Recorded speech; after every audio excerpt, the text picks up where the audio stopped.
I want to start this video by saying that the arguments presented here will be complex and will require you to watch my previous videos to fully understand, as the foundation is made there.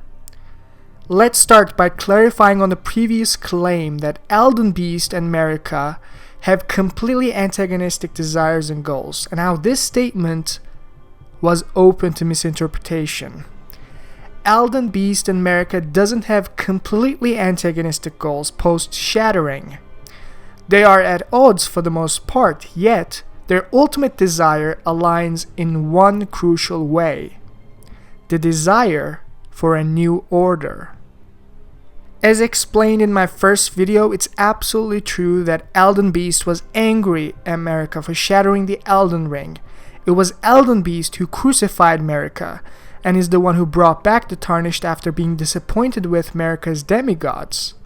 Yet, what I failed to clearly communicate is that even though it was Greater Will who beckoned the Tarnished, Marika also wanted to bring Tarnished back as a last resort to help the true Empyrean, Miquella, to ascend the Empyrean lineage. In case Miquella wasn't able to do it post-shattering on his own, Tarnished were to be tasked with breaking the stalemate of her own demigods and making sure the Tarnished will choose Miquella to be their Empyrean, or they won't be granted entry to the Erdtree unless they're on board with, as Melina puts it, her mother's designs.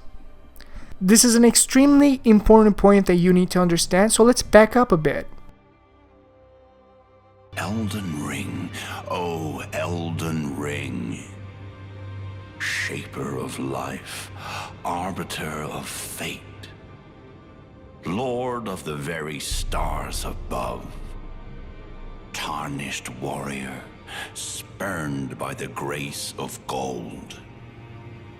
Seek that which hath been lost to thee. Across the sea of fog to the lands between.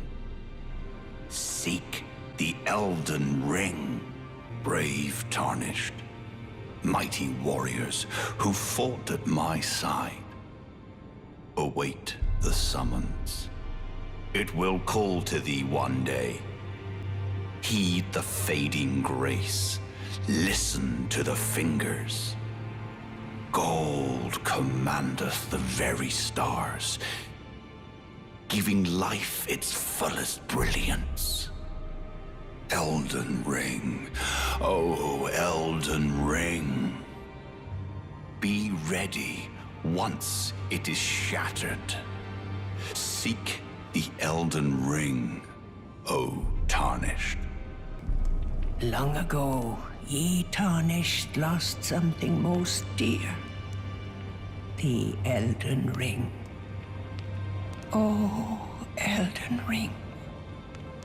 Its gold commanded the very stars, giving life its fullest brilliance. Though shattered, it yet guides thy kin across the sea of fog to the lands between. Oraru, the gold mask, Lady Julia, the deathbed companion, the hideous dung-eater, and Sir Gideon Orfney, the all-knowing. Each coveteth the Elden Ring, but their ambitions are yet unmet. Surely thou hast thine own design. Then implore the two fingers for guidance. Godric the feeble, Melina, decayed from birth, General Radan, slayer of giants, Rykard, the tyrannical serpent, and Morgoth, prince of the omen. Each inheriting their own shard, played a part in the shattering, a war with no end and no victor.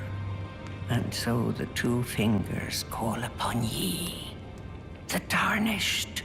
Marika has realized Greater Will would beckon the Tarnished back into the lands between post-shattering.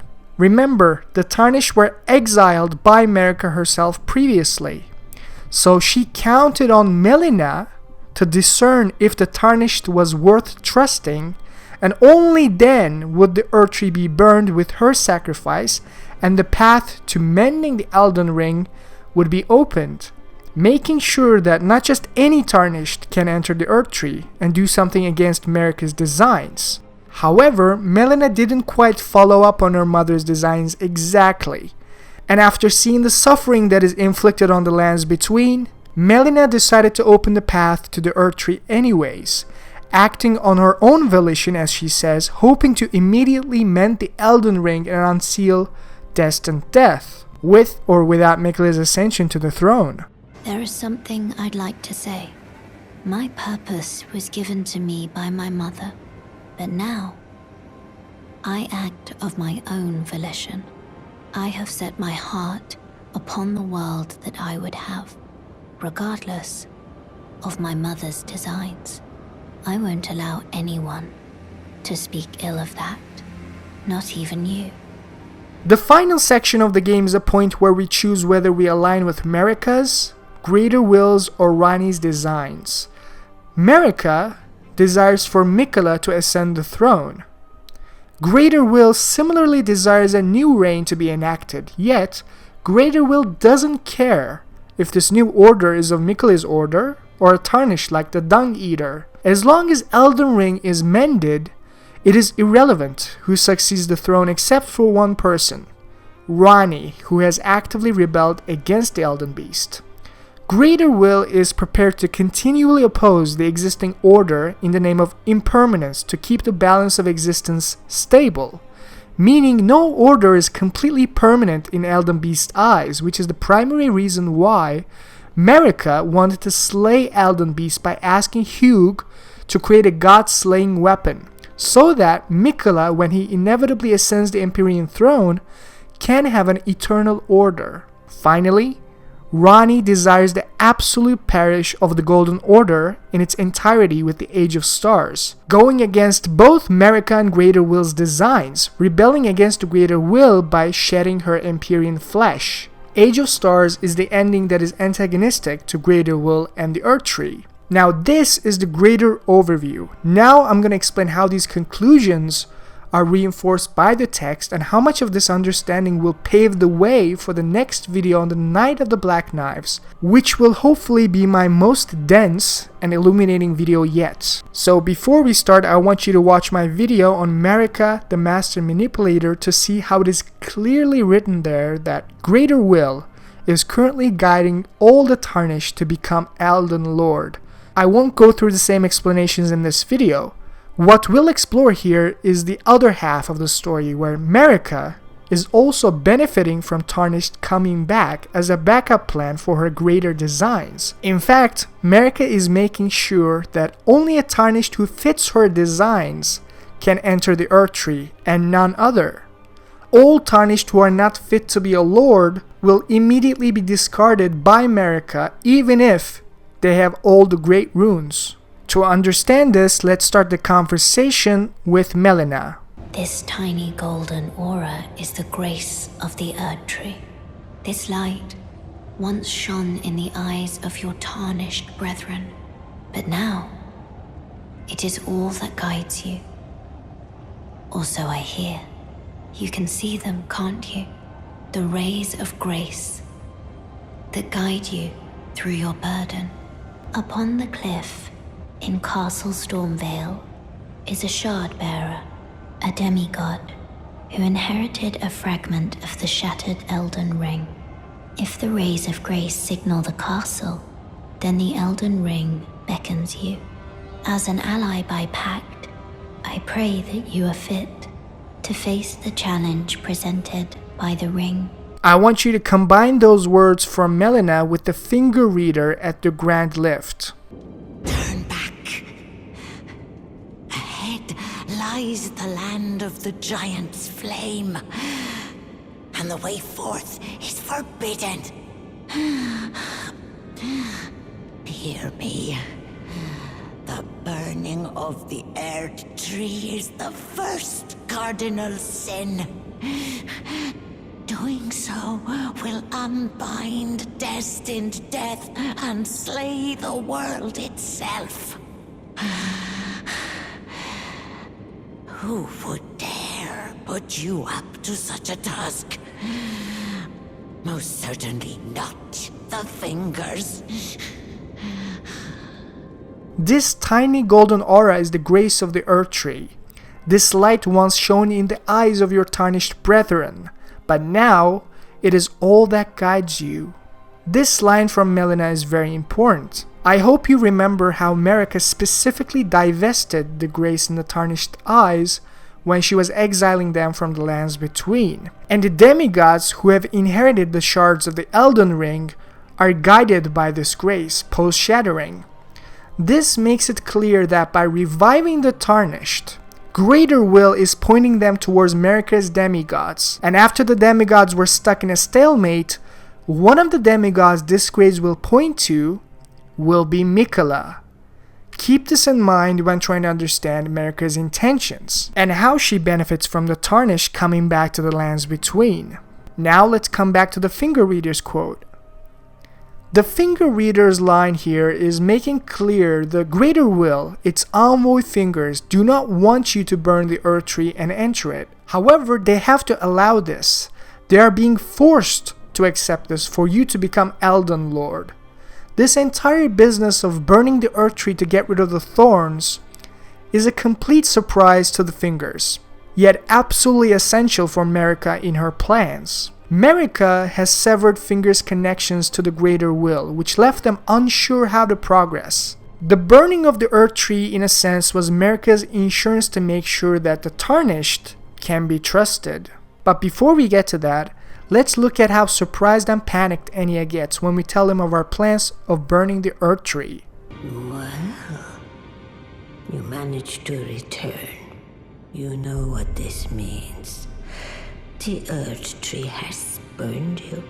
The fingers remain still, shaken by this turn of events. They are busy consulting the greater will. When they are finished, the fingers will again offer their guidance. Heavens forbid. That is not the domain of mere men. The burning of the Erdtree is the first cardinal sin. And you say you seek the power of the Rune of Death too? The Rune of Death goes by two names. The other is Destined Death. The forbidden shadow plucked from the Golden Order upon its creation. Unleashing the rune now would be unthinkable. The fingers would never permit it. Nor would the greater will.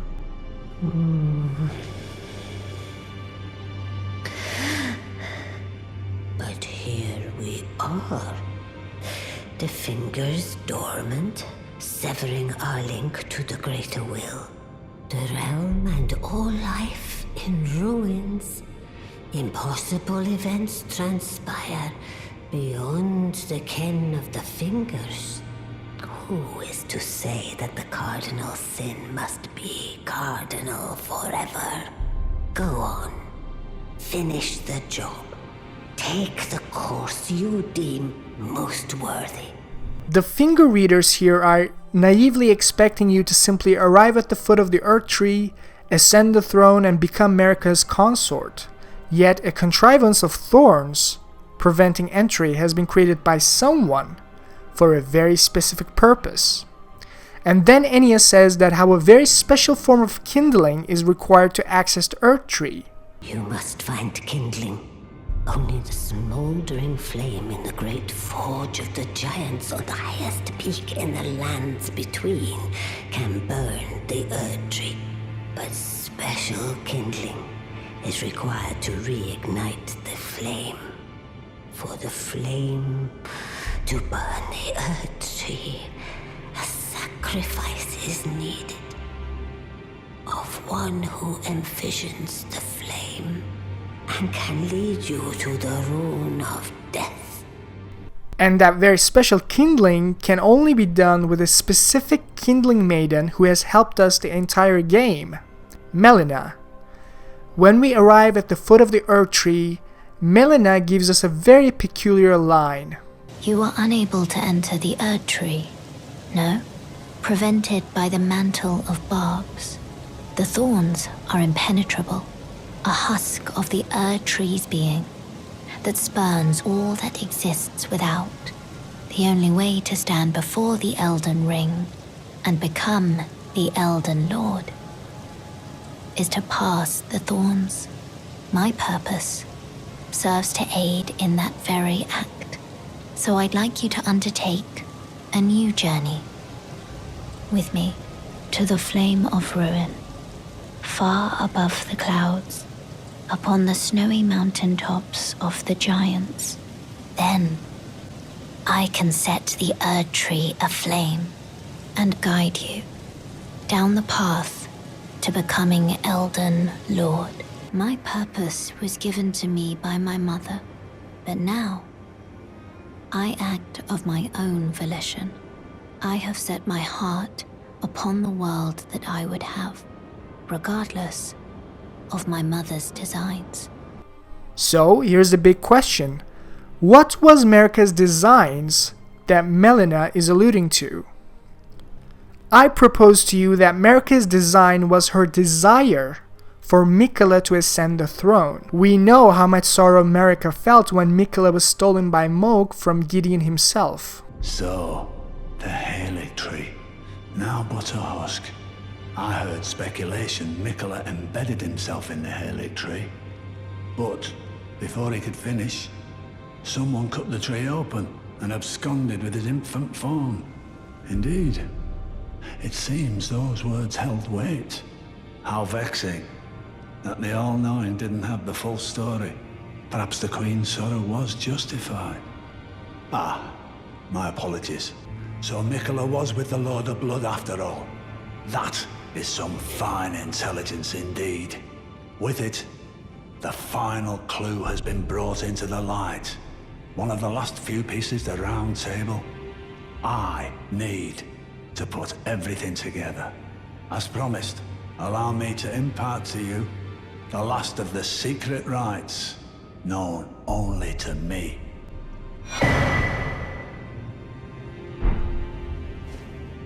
Well, what is it now?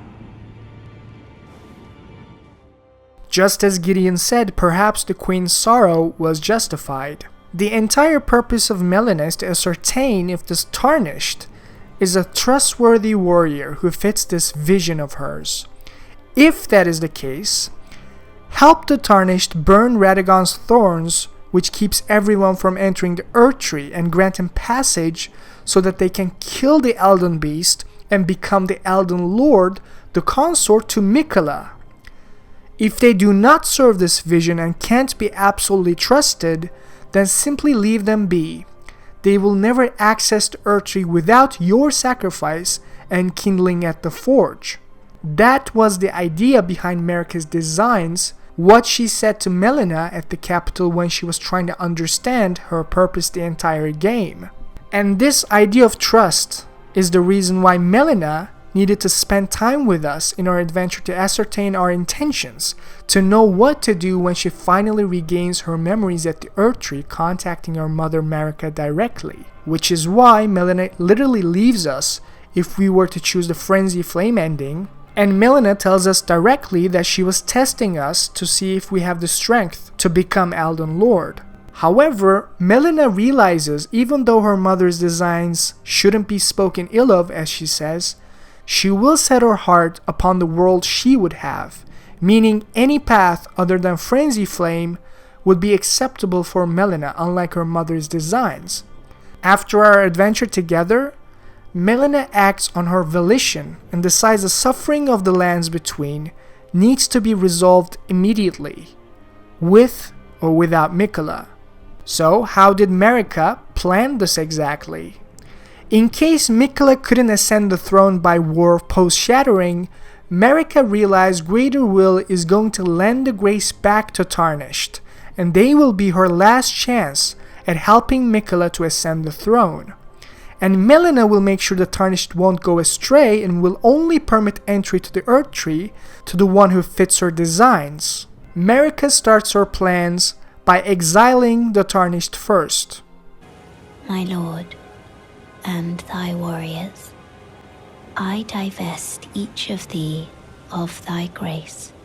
With thine eyes dimmed, ye will be driven from the lands between.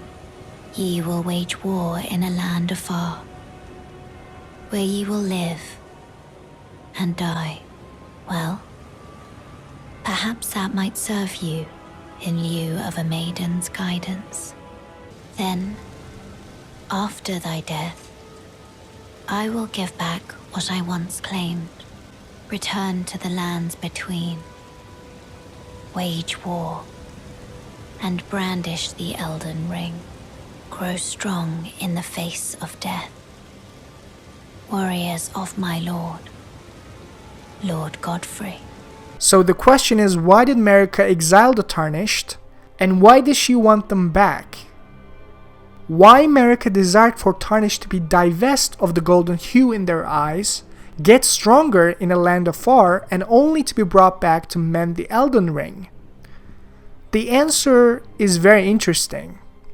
See, if a stalemate occurs between her demigods and somehow Miquella still haven't ascended the Empyrean throne, Marika wanted Tarnished to come back to follow the grace that Elden Ring's shattered shards are pointing to, showing the exact locations of her demigods, which means the Tarnished will know the location of Miquella as well.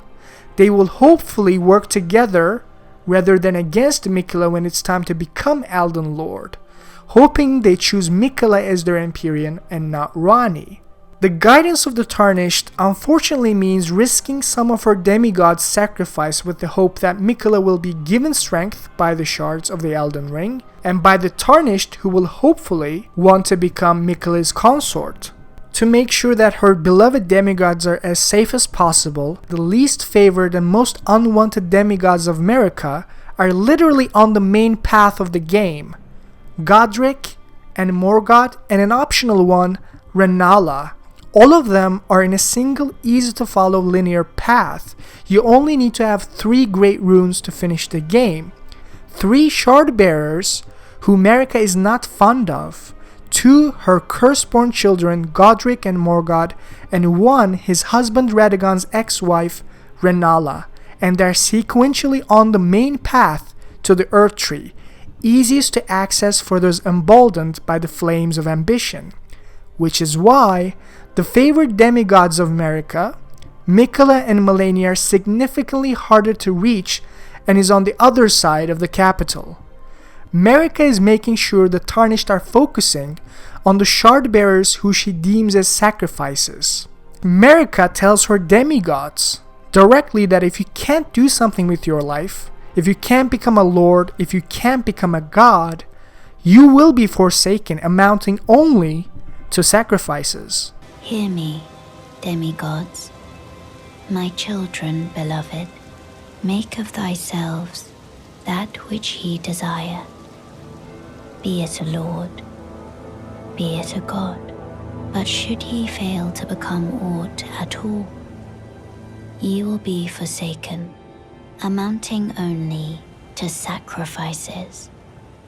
Marika desired to use the sword Hewg is making for this Tarnished to slay the Elden Beast, meaning that shackle Hewg had being a prisoner in the Round Table Hold was a curse imbued by Marika to force him to craft a weapon against the greater will for Tarnished behind the scenes, with the intentions that when Elden Beast is out of the picture, Miquella can now have an indefinite reign and be free from Greater Will's desire to change Empyreans and appoint new orders constantly, as this is Greater Will's operating principle. Marika wanted her beloved Rebbe's child, Miquella, to have an eternal order, and Greater Will's vessel, Elden Beast, was needed to be taken care of. Oh, your divinity, have mercy and grant me forgiveness. The road is yet long, a god is not easily felled. But one day without fail you will have your wish. So please grant me forgiveness, Queen Marika.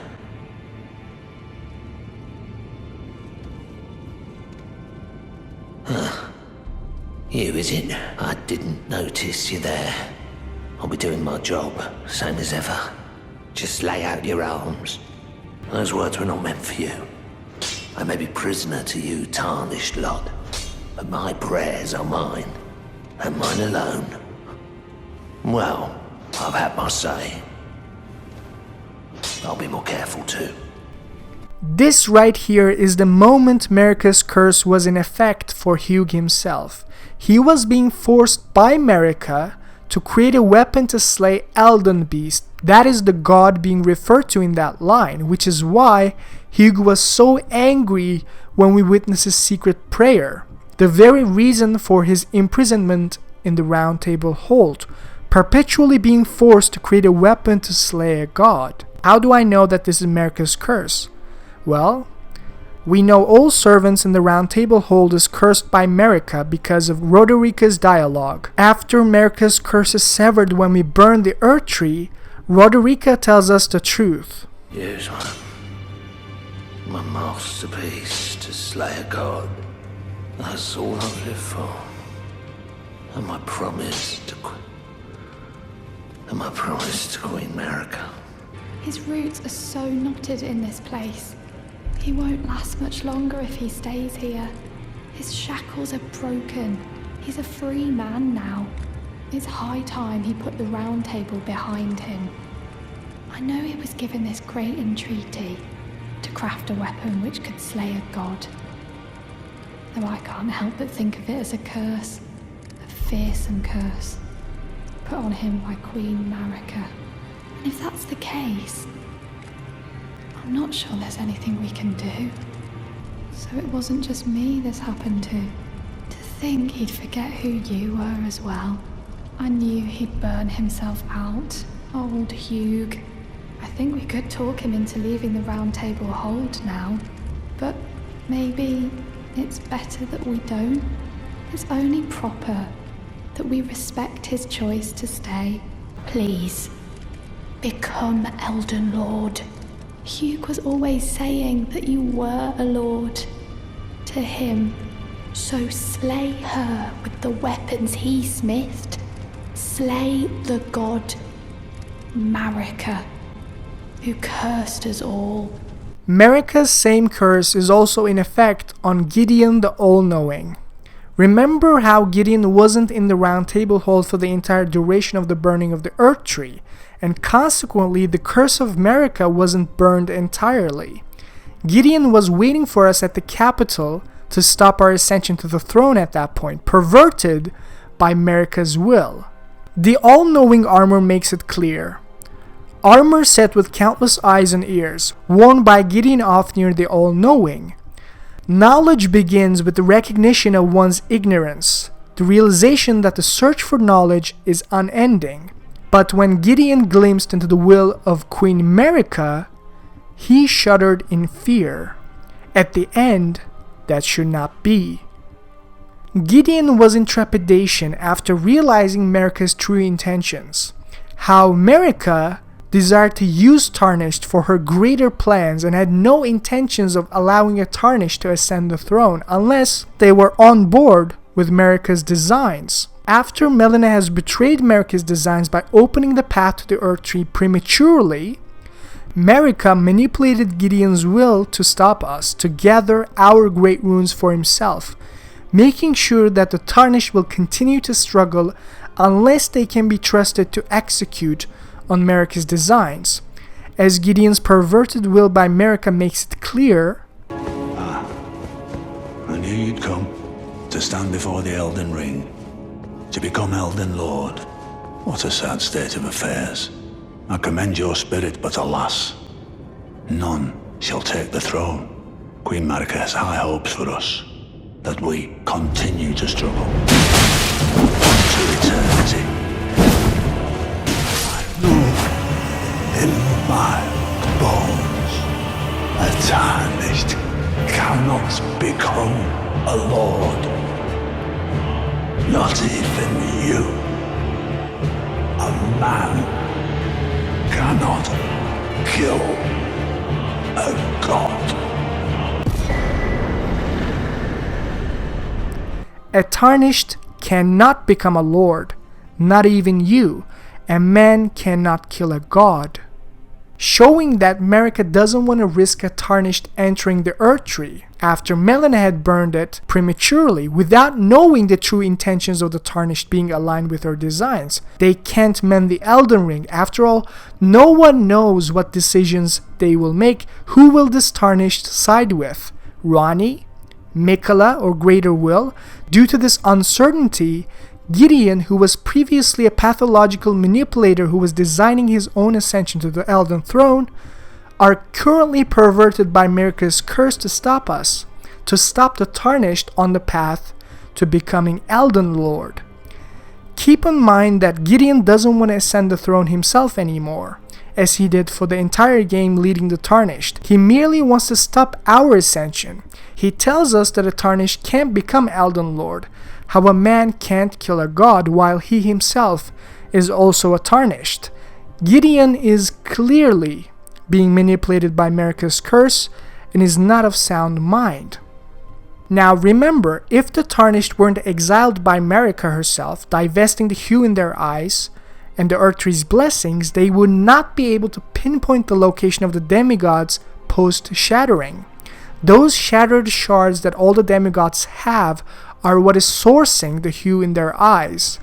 And now that they are divested of that hue, when they're in the lands between, they will be attracted to those demigods, guiding them to the location of her demigods, but most importantly, to her beloved rebel's child, Miquella, in the time of need, just when Miquella needs us the most. Hewg has stolen Miquella. All the demigods are in a state of stalemate. Someone needs to come in and help Miquella. Who is going to be that someone? Well, it's going to be the Tarnished.